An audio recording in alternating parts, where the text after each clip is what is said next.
Outfit check. Outfit check.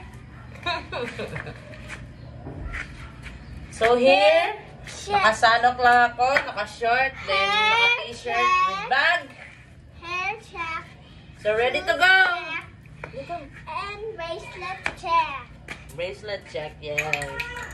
Makeup check. Where's your makeup? The lipstick ko. Hello mga kadam, so ngayong araw ay pupunta kami ng San Pedro dahil manunod kami ng Kadayawan Parade.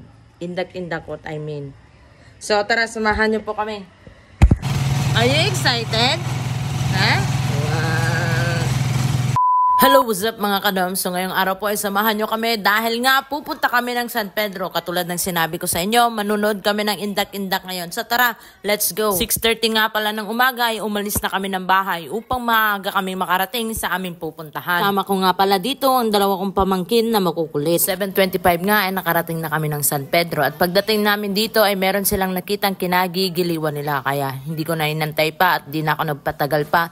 Binigay ko yung gusto nila. So ayun, tuwang-tuwa naman sila. Anyway, bago ko makalimutan lahat, Happy Kadayawan Festival nga pala sa lahat ng mga nanonood ng video na ito. Actually nga, dapat kahapon ko pa in-upload ang video na ito. Pero buhat nga na kami ay na-busy dito sa aming mumunting negosyo.